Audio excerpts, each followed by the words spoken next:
Hola, muy buenas. Vamos a empezar con el curso de matemáticas, en este caso las matemáticas del segundo cuatrimestre, correspondiente al grado de economía. Las matemáticas en el segundo cuatrimestre, en el grado de economía, pues corresponden a la parte que en matemáticas llamamos álgebra. Bien, este primer tema tiene como fin llegar a una estructura matemática bastante importante, como es el concepto de espacio vectorial. Bien, lo que pasa es que antes de llegar al concepto de espacio vectorial, pues tenemos que hacer un pequeño viaje sobre ciertas definiciones y otro tipo de estructuras que nos van a ayudar a entender mejor el concepto de espacio vectorial. El espacio vectorial no es algo que en nuestro día a día sea tan ajeno. De hecho, es una estructura matemática que en nuestro día a día está mucho más presente de lo que uno pudiera pensar. O sea, cuando uno hace operaciones con números reales, tienen que ser reales, bien, pues el conjunto de los números reales está utilizando un conjunto, que es el conjunto de los números reales, que tiene estructura de espacio vectorial. Ya luego veréis en el siguiente tema, en el tema 2, os definirá las matrices y veréis ciertas operaciones sobre matrices. Bueno, pues el conjunto de matrices con ciertas operaciones también tiene estructura de espacio vectorial. Bien, primero lo que vamos a hacer, pues para llegar a lo que es el concepto de espacio vectorial, ya os he comentado que vamos a hacer un pequeño recorrido y vamos a definir, pues, primero conceptos muy básicos y luego iremos llegando a definir un conjunto de estructuras hasta llegar a la estructura que nos interesa, que es la de espacio vectorial. Aquí, por ejemplo, os comento que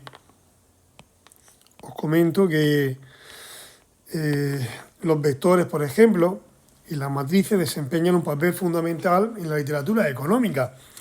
Una matriz simplemente es una forma de ordenar una serie de elementos, ¿vale? Pues ya veréis, por ejemplo, que en ciertos modelos económicos se pueden definir a partir, o sea, se pueden analizar a partir de matrices. Una matriz, ya veréis en su momento, que es simplemente una forma de ir colocando, por ejemplo, imaginar que aquí en cada punto pues hay un número. Bueno, pues eso sería una matriz.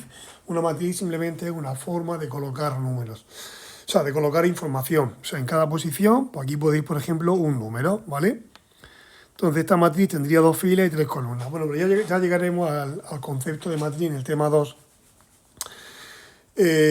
Bien, pues la matrices juegan un papel importante en la economía. Pues, ¿por qué? Pues porque nos ayudan a estudiar o en base a las matrices podemos analizar ciertos fenómenos.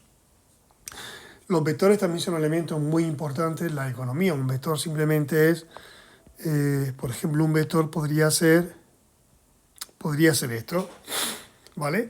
Y este número que hay aquí y ese número que hay aquí, pues podría ser la producción, yo qué sé, la producción o los precios, por ejemplo, no sé, la producción, por ejemplo, imaginaros que es la producción de una empresa, o podrían ser los precios de una empresa, el vector precios, ¿vale? Este sería, por ejemplo, el 1 sería el precio del primer producto y el 2 sería, por ejemplo, el precio del segundo producto. O, por ejemplo, podrían ser el precio de los factores que utilizamos para fabricar un producto. Entonces, un vector simplemente es una entidad, pues, que tiene esa forma. Aquí he puesto un vector que tenía dos elementos, el 1 y el 2, pero puede haber vectores que tengan más elementos, por ejemplo, el 3, el 1 y el 5. Este vector tendría 4 componentes, ¿vale? ¿Y qué significado tiene cada una de las componentes? Bueno, pues aquí ahora mismo en matemáticas, cada uno de los 4 números que he puesto ahí, pues simplemente son números. En economía, pues podrían ser, por ejemplo, precios, podrían ser cantidades, podrían ser, bueno, a lo mejor precios no, porque no podrían ser negativos, pero bueno, pero podrían ser algo que en economía pueda tener sentido. Por ejemplo, precios negativos no tienen sentido, pero podría ser, por ejemplo, tasas de variación. O sea, la variación sí puede ser positiva o negativa. Bien, Vamos a seguir vamos a empezar a introducir ciertas nociones. Ojo que hay algunas que parecen muy básicas, pero que os podrían poner un apuro. Por ejemplo, la primera definición que vamos a ver es la noción de conjunto. Y uno puede pensar que sabe exactamente lo que es un conjunto, pero se podría ver en un apuro sobre ver si esto es un conjunto o no es un conjunto. Hay una paradoja muy importante debido a un filósofo matemático llamado Bertrand Russell sobre teoría de conjuntos, ¿vale? Cuando uno cree que tiene claro lo que es un conjunto, pues bueno, pues llegó Bertrand Russell a principios del siglo XX e introdujo pues un ejemplo. Eso lo podéis mirar por internet, es bastante famoso, para ver si la gente tenía claro lo que era la idea de conjunto. Bueno, pues estableció una paradoja y se llegó a la conclusión de que la gente no tiene tan claro lo que era la idea de conjunto. Bien, un conjunto, bueno, aquí hay una primera definición dada por un matemático que dice que un conjunto está formado por elementos susceptibles de poseer ciertas propiedades. O sea, un conjunto está formado por elementos. Bien, hasta ahí bien. Susceptibles de poseer ciertas propiedades. Vale, bien. Hasta ahí se puede entender. Y de mantener ciertas relaciones entre ellos o con elementos de otros conjuntos. Bien, pues esa fue una definición que dio Bourbaki, pero desde un punto de vista matemático lo que hace que una colección cualquiera sea considerada como un conjunto es que se pueda afirmar si un elemento pertenece al conjunto o no pertenece al conjunto. Por ejemplo, yo puedo decir, mirad, el conjunto A va a tener estos elementos, el 1, el 2, el 3, el 4 y el 5. Entonces, si alguien me dice un número, imaginaros que alguien me dice, el número 6 pertenece al conjunto A. Bueno, pues vemos claro que este elemento no está en este conjunto. Luego, el X no pertenece al conjunto A. Entonces, desde un punto de vista matemático, lo que hace que una colección, por ejemplo, lo que hace que esto de aquí sea un conjunto, es que yo puedo decir si un elemento está ahí o no está ahí. ¿Vale? Esa es la idea. La paradoja que introdujo Bertrand Russell es que él definió un conjunto y luego el problema es que había un elemento que no se sabía si estaba en ese conjunto o no estaba en ese conjunto. O sea, os animo a que lo miréis por internet porque es una paradoja bastante chocante. Ya os digo que uno puede decir, pues sí está claro, el 6 no pertenece a ese conjunto. ¿Por qué voy a tener yo dudas de si un elemento pertenece a un conjunto o no pertenece a un conjunto? Bueno, pues si miráis la paradoja de Bertrand Russell, creo que se escribe así. Bertrand Russell. No sé si es con una S o con dos, no me acuerdo. Bueno, pues si miráis por internet la paradoja de la teoría de conjuntos de Bertrand Russell, veréis que no es tan sencillo, digamos, en la exposición que él hizo, decir si un elemento concreto que él definió estaba en ese conjunto o no estaba en ese conjunto, ¿vale? O sea, que no creáis que esto es tan sencillo. Bueno, pues Bertrand Russell vino a demostrar que esto no es tan sencillo como parece. Aunque la idea parece muy banal, parece muy liviana, pero en el fondo, digamos que encierra una complejidad que en un principio igual no se puede apreciar. Bien, pues cuando un elemento pertenece a un conjunto se indicará así. Por ejemplo, imaginaros que yo digo, el elemento 3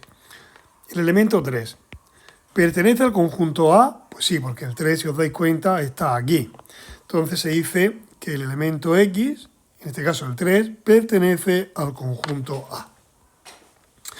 Bien, ¿cómo podemos definir un conjunto? ¿O cómo se puede decir que esto es un conjunto? Bueno, pues una forma de definir un conjunto podría ser enumerando todos los elementos que tiene ese conjunto. Por ejemplo, el conjunto que yo he puesto aquí, el conjunto A, pues tiene 5 elementos, el 1, el 2, el 3, el 4 y el 5. Para separar un elemento de otro, en matemática usamos la coma. Y el conjunto se define normalmente entre llaves, ¿vale? Entonces, una manera de definir un conjunto es decir todos los elementos que pertenecen a ese conjunto. ¿Qué pasa? Que si el conjunto tiene un número finito pequeño, pues se pueden decir todos los elementos. Pero imaginaros que el conjunto tiene 1000 millones de elementos. ¿Cómo vamos a decir los 1000 millones de elementos? No nos da una vida para decirlo. Entonces, muchas veces se define el conjunto de manera que no enumerando todos los elementos que hay, sino describiendo las propiedades que cumplen los elementos que lo forman. Por ejemplo, yo podría decir el conjunto que he puesto antes, en vez de decir que es el conjunto formado por el 1, el 2, el 3, el 4 y el 5, podría decir son números naturales, eso viene dado aquí, que cumplen la siguiente propiedad. Y eso viene dado con esa línea así inclinada. Esa línea significa tal que. Tal que viene a decir que cumplen esta propiedad. Pues tienen que ser números que sean mayores o iguales que el 1, pero menores o iguales que 5. O sea, números que estén comprendidos entre el 1 y el 5, incluyendo el 1 e incluyendo el 5. Pero tienen que ser naturales. No vale, por ejemplo, el 1,2. ¿Vale? Entonces ahí me dicen números naturales, eso viene puesto aquí, que cumplan, que esa raya que hay aquí, que tienen que estar entre el 1 y el 5, incluyendo el 1 y el 5. Bueno, pues los únicos números naturales que hay entre el 1 y el 5, incluyendo el 1 y el 5, pues son estos. Entonces tenemos dos maneras de definir un conjunto. Primero, enumerando todos los elementos que tiene, o definiendo una propiedad. Imaginaros que yo quiero decir todos los números naturales que se puedan dividir por 2, o todos los números naturales que sean mayores que 6. Claro, si a mí me dicen números naturales mayores que 6, no los puedo poner todos, ¿vale? Puedo poner el 7, el 8, pero claro, es que hay infinitos. ¿Cómo voy a poner todos los que hay? O sea, la primera forma aquí no sería operativa. Entonces, si yo quiero poner el conjunto de números naturales, el conjunto de los números naturales que son mayores que 6, pues yo haría así. B va a ser el conjunto de números naturales, que esto se pone así, tal que la X tiene que ser mayor que 6. ¿Vale? Yo describo la propiedad que cumple el conjunto. Bien, ¿cómo se dice que un conjunto está incluido dentro de otro conjunto o que es un subconjunto de otro conjunto? A ver, cuando un conjunto está dentro de otro conjunto se dice que es un subconjunto o que está incluido, que es lo mismo. Por ejemplo, aquí os he definido el conjunto A, que tiene 3 elementos, el 1, el 2 y el 3. Y el conjunto B, que tiene 5 elementos, 1, 2, 3, 4 y 5. Pues mirar que el conjunto A, todos los elementos del conjunto A, por ejemplo, el elemento 1 del conjunto A también está en el conjunto B. El elemento 2 también está en el conjunto B y el elemento 3 también está en el conjunto B. Entonces, como todos los elementos del conjunto A están dentro del conjunto B, diremos que A está incluido en B, o que A es un subconjunto de B. Bien, ¿qué propiedades cumple la inclusión? O sea, la inclusión de conjuntos, ¿qué propiedades cumple? En matemáticas es muy dado que cuando se define una operación, se definan también las propiedades que cumple esa operación. Por ejemplo, la inclusión cumple la propiedad reflexiva. ¿Qué significa en matemáticas el concepto de reflexiva? Pues que todo conjunto es subconjunto de sí mismo, por ejemplo. A ver, parece, lo que he dicho parece un trabalenguas, pero si lo analizáis veréis que es bastante obvio. Por ejemplo, fijaros, aquí tengo el conjunto A y el conjunto A. El conjunto A ¿está dentro del conjunto A? Sí. ¿Por qué? ¿Está incluido en el conjunto A? Sí. ¿Por qué? Porque mira, el elemento 1 está aquí, el elemento 2 también está aquí y el elemento 3 está aquí. O sea que todo conjunto es subconjunto de sí mismo, o está incluido dentro de sí mismo. El conjunto vacío, que se suele poner así, bueno, así no, se suele poner así, un cero tachado, está incluido en cualquier conjunto. Y diréis, ¿sí? Claro, porque el conjunto vacío no tiene ningún elemento. Entonces, esto lo vais a entender mejor de esta manera. Imaginaros que el conjunto A tiene el 1 y el 6.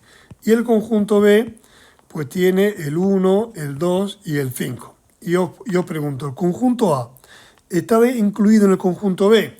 Pues vamos a ver si todos los elementos del A están dentro del B. El elemento 1 sí está en el conjunto B, pero el elemento 6 no está dentro del B. Entonces el conjunto A no está incluido. ¿Por qué? Porque hemos encontrado un elemento en A que no está en B. Ahora, ¿hay algún elemento que esté aquí que no esté, por ejemplo, en el conjunto formado por el 1, el 2, 3? ¿Hay algún elemento aquí que no esté aquí? Pues no hay ninguno, porque como no tiene ninguno, no hay ninguno ahí que no esté ahí, ¿vale? Entonces, es un poco más por definición, es un poco más, digamos, sería un poco por... Es más un problema, no, iba a decir filosófico, no un problema filosófico, es un problema más lógico, porque para que un conjunto no esté dentro de otro, no esté incluido, es porque hay algún elemento localizado que no está en ese conjunto. Y aquí, en el conjunto vacío, yo aquí no puedo encontrar un elemento que no esté aquí. Entonces está incluido. Bien, luego ya la propiedad transitiva. Si A está incluido en B y B está incluido en C, pues A está incluido en C. ¿Vale? Imaginar que el A pues tiene el elemento 1, el B, vamos a suponer que tiene el 1 y el 2, y el C pues tiene, por ejemplo, el 1, el 2 y el 3. Fijaros que el A está incluido dentro del B. ¿Por qué? Pues porque los elementos que están en A, solo hay uno, está dentro del B. Y el B está incluido en C. ¿Por qué? Porque el B tiene dos elementos que son el 1, que también está en el C, y el 2, que también está en el C. Bueno, pues si A está incluido en B y B está incluido en C, pues entonces yo tengo la certeza de que el A está dentro del C, incluido en el C. ¿Por qué? Porque el A tiene el elemento 1 que también está en el conjunto C, ¿vale? Y luego, si por ejemplo, si un conjunto A está incluido en un conjunto B y además se da la condición de que B está incluido en A, pues entonces sabemos que los dos conjuntos tienen que ser iguales, ¿vale?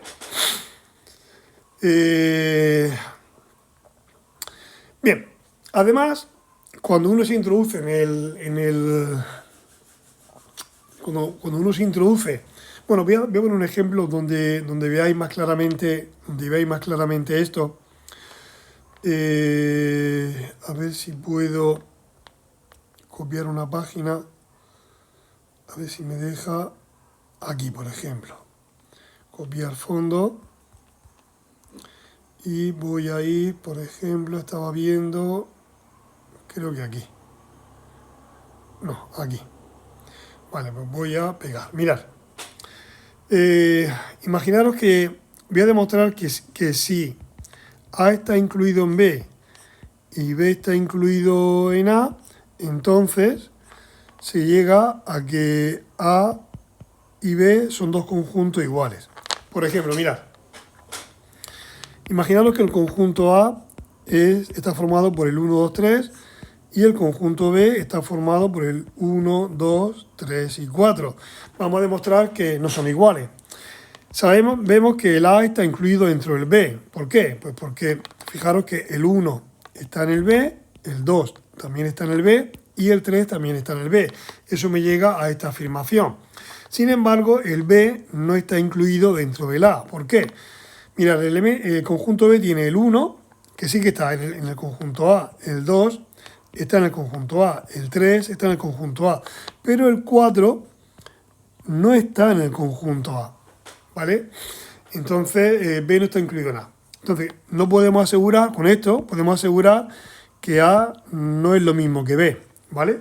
Sin embargo, voy a coger ahora el conjunto A, el 1, 2, 3, y el conjunto B, pues también el 1, 2 y 3. Bueno, hemos visto antes que A estaba incluido en B. ¿Por qué? Porque todos los elementos del A, que son el 1 y el 2 y el 3, están aquí. Pero el B también está incluido dentro del A, porque los elementos del B son estos tres, que también están aquí. Bueno, pues si ocurre esto, yo tengo la certeza de que los dos conjuntos son iguales. Entonces yo voy mirando y digo, este es igual que ese es igual que ese, y ese es igual que ese. y no hay más elementos ni en uno ni en otro. Entonces, si se llega a la conclusión de que ambos conjuntos son iguales.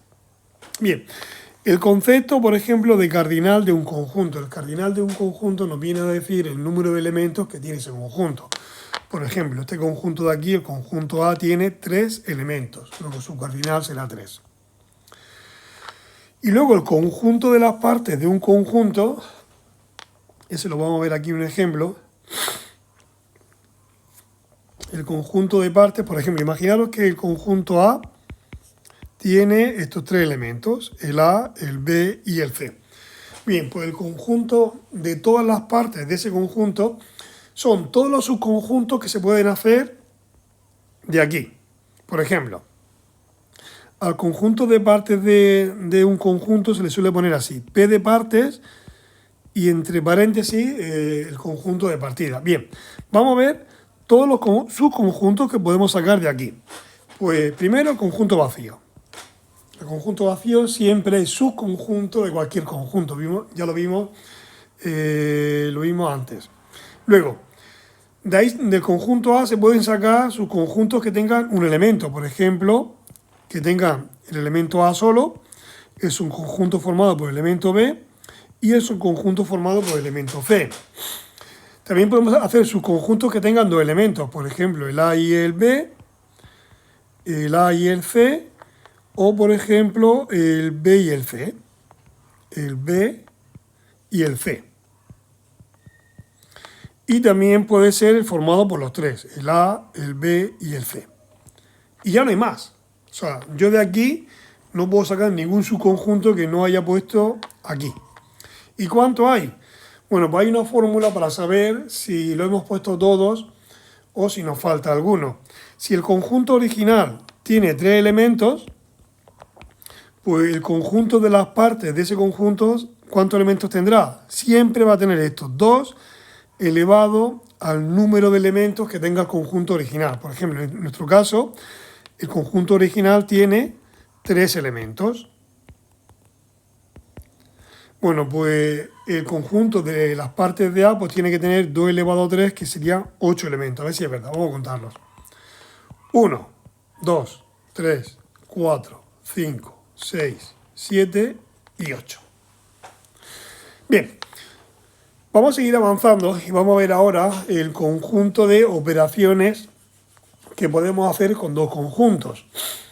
Bien, pues una de las operaciones que podemos hacer con 2 conjuntos es la intersección. La intersección simplemente es, dados 2 conjuntos, pues ver los elementos que hay repetidos. Pues si yo cojo, por ejemplo, el conjunto A y el conjunto B e intento ver los elementos que están repetidos, pues sería solamente el elemento A.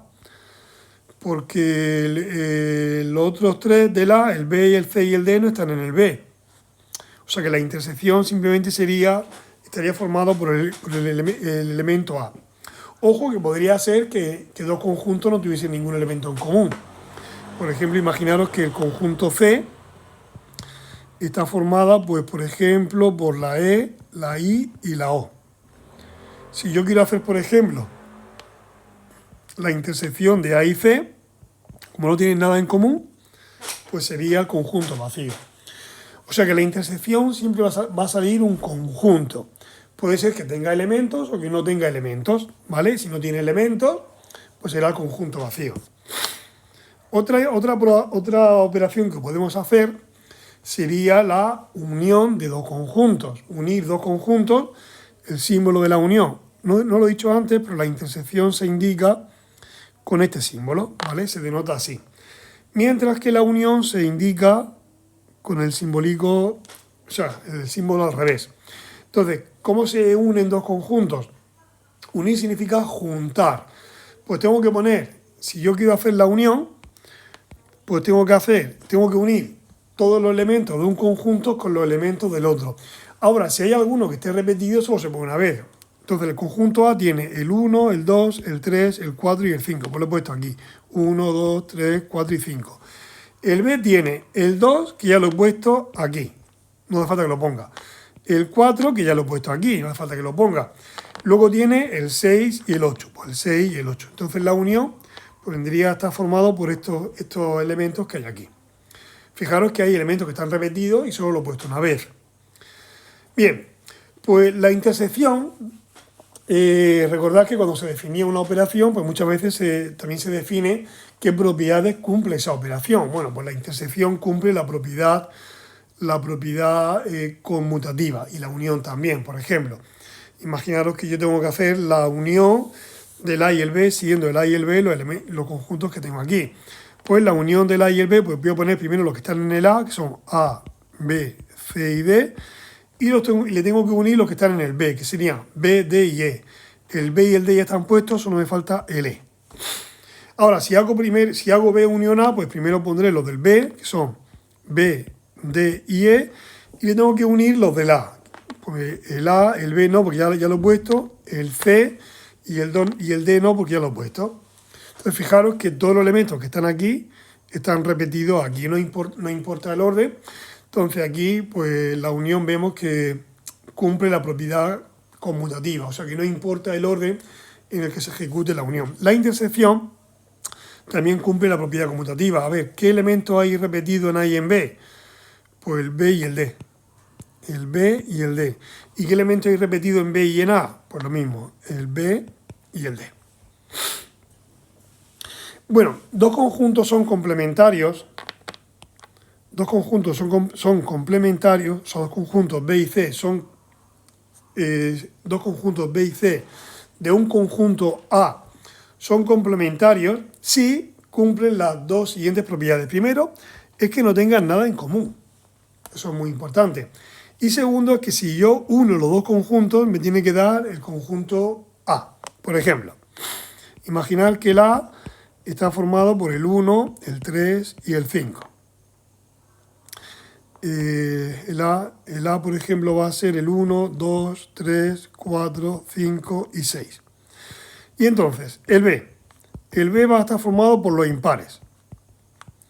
Y el C va a estar formado por los pares. Entonces, B y C son complementarios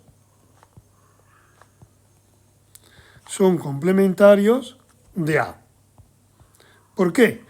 Porque si hacemos la intersección de B y C, vemos que no hay ninguno repetido, o sea, la intersección es el vacío.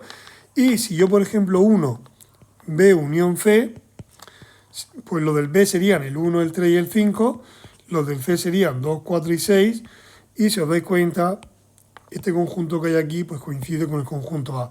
No tiene por qué estar en el mismo orden, pero sí tiene que tener los mismos elementos.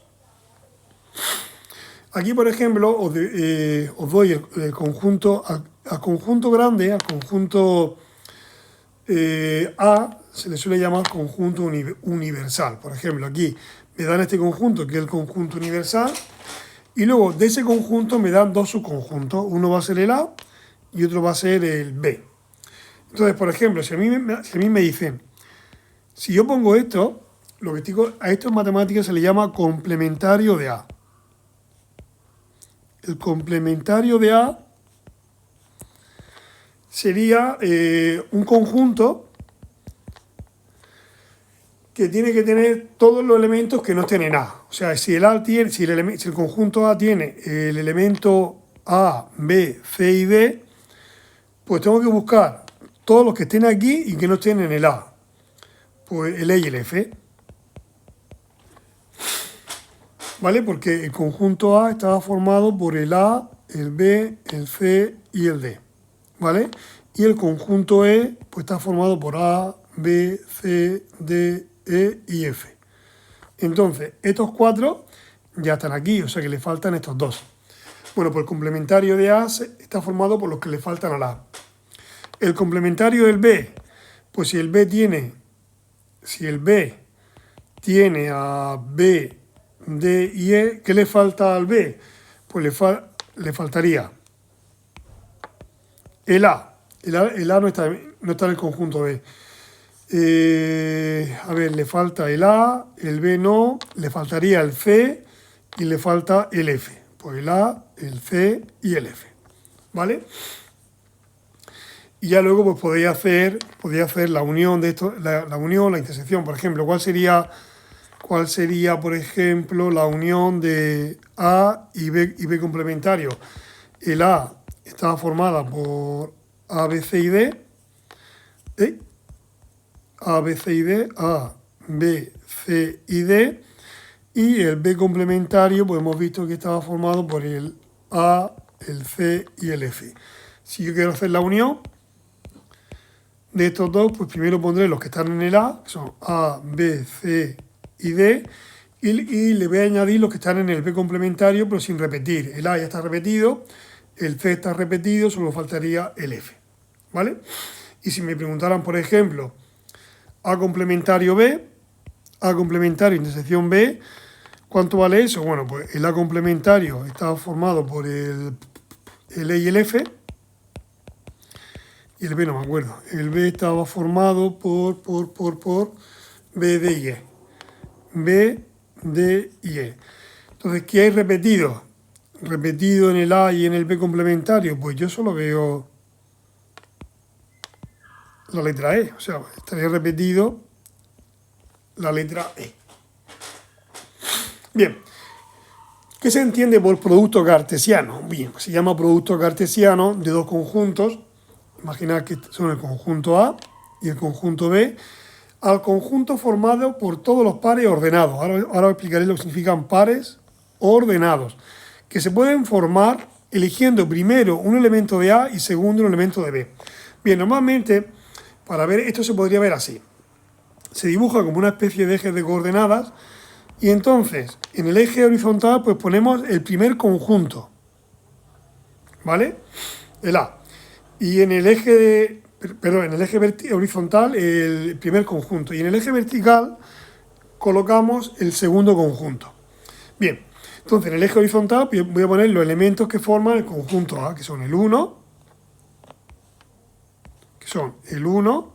el 2 y el 3, que son estos tres. 1, 2 y 3.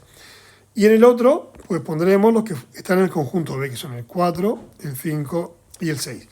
Bueno, pues yo puedo juntar. Este elemento que hay aquí sería el 1 y el 4. Fijaros que el primer elemento está en el conjunto A. Bueno, el producto cartesiano se denota así. El primer conjunto es el que se pone primero. Luego el símbolo del por es lo que nos indica a nosotros que es un producto cartesiano y luego se pone el otro conjunto. Entonces, cuando yo vaya a formar los elementos, aquí tiene que ir un elemento del conjunto A y aquí tiene que ir un elemento del conjunto B. Pues todas las combinaciones que podamos hacer será el producto cartesiano. O sea, voy a empezar con el primer elemento del A va a ser el 1. Pues el 1 del A lo puedo combinar con los otros 3 del B. Lo puedo combinar con el 4, el 1 lo puedo combinar con el 5 y el 1 lo puedo combinar con el 6. ¿Vale? Y ya el 1, que es este elemento que hay aquí, ya no lo puedo combinar con más elementos del B. Ahora voy a ir al siguiente elemento del A, el 2. Pues el 2 lo puedo combinar con el 4, con el 5 y lo puedo combinar con el 6. Pues ya he combinado el 2 con todos los del B. Y ahora me falta el 3. Pues el 3 lo puedo combinar con el 4, el 3 lo puedo combinar con el 5 y el 3 lo puedo combinar con el 6. ¿Vale? Esto se podría ver también desde este punto de vista. Por ejemplo, este sería un elemento, este de aquí sería otro, este sería otro, aquí habría otro y otro. Por ejemplo, este elemento que hay aquí, pues tiene dos elementos. Primero se pone el del eje horizontal, que es el 3, y luego se busca el del eje vertical, que es el 5. ¿Vale? Podéis darlo así o de esta manera. Bien, ¿qué es una relación de orden? Bueno, pues sí que es verdad que en matemáticas existen muchos tipos de relaciones, o sea, de relaciones que hay entre los elementos de un conjunto, pero una de especial importancia es la relación de orden. Luego pondré un ejemplo quizás más mundano, pues para que veáis lo que es una relación de orden y por qué es importante. Para que una relación sea de orden, pues tiene que cumplir estas tres propiedades. Tiene que ser reflexiva, simétrica y transitiva. Reflexiva significa que todo elemento esté relacionado consigo mismo. Vale. La segunda propiedad es que la simétrica es que si el elemento X se relaciona con el elemento Y, entonces forzosamente el Y tiene que estar relacionado con el X. Y la transitiva es que si el X está relacionado con el Y y el Y a su vez se relaciona con otro que es Z, pues entonces el primero que es el X tiene que relacionar con el último que es el Z. Y pensaréis, pues qué tontería, todas son así. No, ni mucho menos. Por ejemplo, la propiedad ser mayor que. Entonces, un número X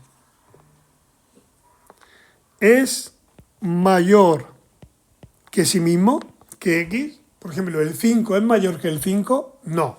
O sea, eso no es cierto. Luego, la propiedad ser mayor que, como no, entonces no cumple la propiedad, o sea, no es reflexiva.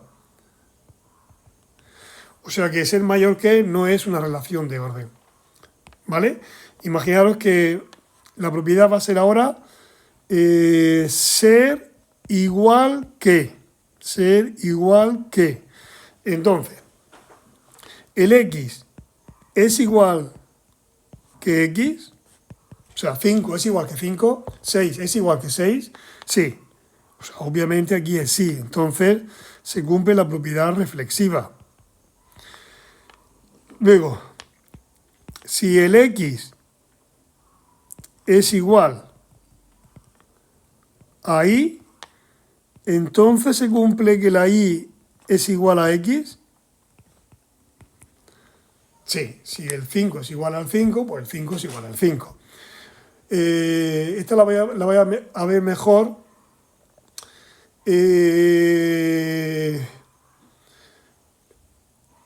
Así. Tener los mismos años que. Si yo tengo los mismos años que tú tienes los mismos años que yo. Esa digamos, sería la propiedad simétrica, ¿vale? Entonces, mejor que ser igual, tener los mismos años que. Vamos a poner esta que yo creo que se entiende mejor, ¿vale? La propiedad, o sea, la relación va a ser, perdón, la relación que voy a establecer es tener la misma edad. Entonces, la propiedad reflexiva la cumple, o sea, una persona tiene la misma edad, o sea, la reflexiva sí se cumple. Se cumple porque toda persona tiene la misma edad que ella misma. O sea, toda persona tiene la misma edad que ella misma. Luego, la simétrica también la cumple. Si, por ejemplo, si yo tengo la misma edad que tú, pues al revés. Tú tienes la misma edad que yo. ¿Vale? O sea que la simétrica se cumple. Y la transitiva también se cumple porque si yo tengo igual edad, lo pongo así para ir más rápido, que tú, y tú tienes la misma edad que aquel, pues yo tengo la misma edad que aquel. La misma edad que aquel. O sea, se cumple la propiedad transitiva. ¿Vale? ¿Qué pasa? ¿Por qué es tan importante la relación de orden? Porque nos permite nos permite descomponer el conjunto inicial en sus conjuntos donde todos los elementos están relacionados. Por ejemplo, aquí la población estaría dividida en clases. ¿Cuál es cada clase? Pues todos los que tienen la misma edad. Por ejemplo, todos los que tienen 19 años formarían una clase, todos los que tienen 20 años formarían otra, todos los que tienen 21 años formarían otra. O sea, una relación de orden lo que hace es coger los elementos de un conjunto y los divide como que en subconjuntos donde en cada subconjunto los elementos están relacionados, ¿vale? O sea, que en el conjunto de las personas, pues yo podría decir, vamos a dividir el conjunto de todas las personas que hay en el mundo, la vamos a dividir por edades, ¿vale?